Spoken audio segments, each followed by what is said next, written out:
The Harvey Skidoo Tree. This anecdote is about two Canadian boys, almost into their teens. The story takes place in a town park one winter evening when one boy invites the other to try driving his family skidoo for the first time. And this is the story. Picture a tree in the distance. It's in a city park, surrounded by other trees, near to each other, but lots of easy space between them for people to conveniently walk by or park themselves under. This particular tree was in front of me, in the distance. It was winter, and as it's cold in Flin-Flon at that time of year, we were bundled up good.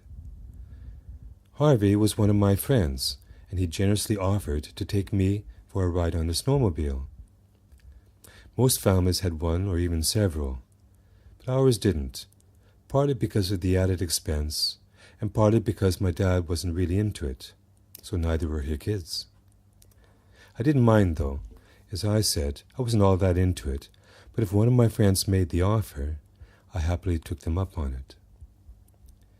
On this particular evening, Harvey was feeling especially generous. He asked me if I'd like to drive.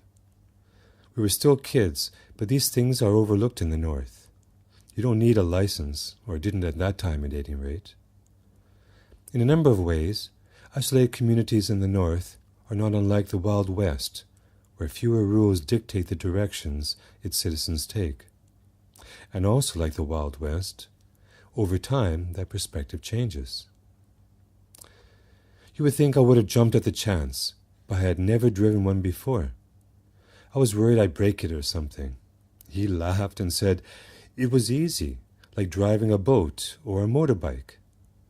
Well, I didn't have any experience with those either. He showed me the throttle, how to turn it and let more gas into the system, controlling the speed.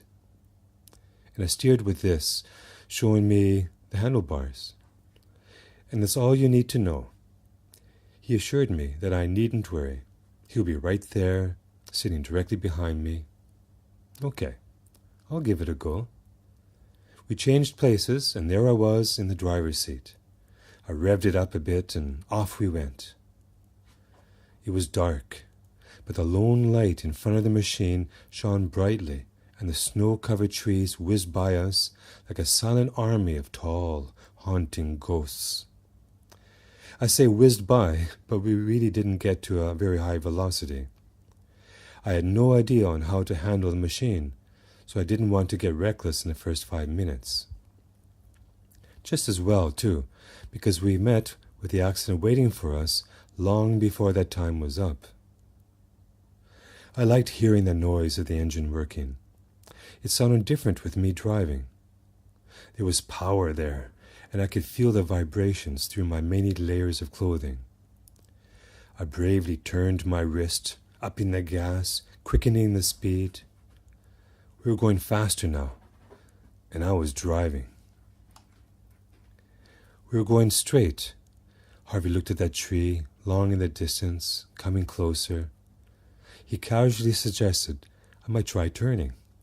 Gently does it. No sudden harsh moves. Just angle it a little to the left or to the right. It doesn't matter. We weren't going all that fast, but to me it was.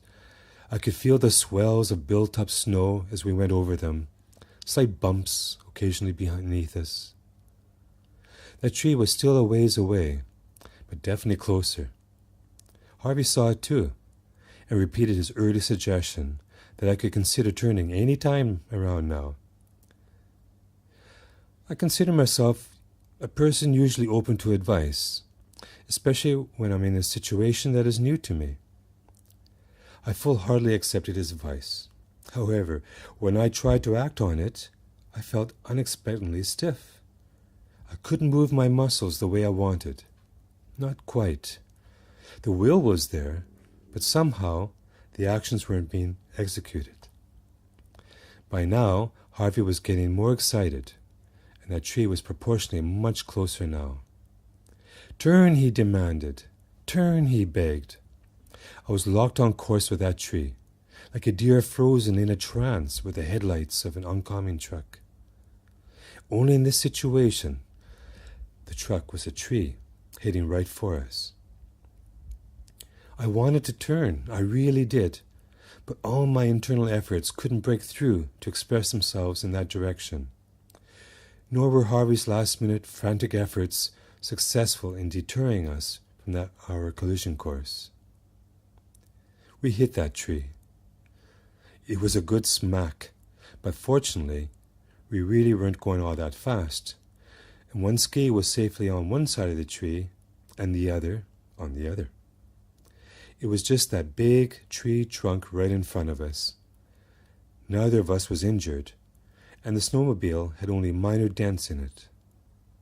The impact with the tree had shaken me out of whatever it was holding me fast, and shortly after that, Harvey drove me home. That was the last time Harvey ever offered to let me drive. I felt bad about the whole affair, of course, and it didn't do much towards making me want to try it again in the near future. For some time thereafter, I puzzled over what had overcome me that one winter evening and wondered whether I should even ever consider driving a car. Harvey and I were good friends way back then. As we went through our teens and ever onward, we grew apart, teaming up with new and different friends and experiences, but I continue to run into him when I return to Flin Flon, and I'm reminded why I still like and respect him. And occasionally, the memory of that tree coming to meet us as well. And that's the end of the story. Thank you for listening.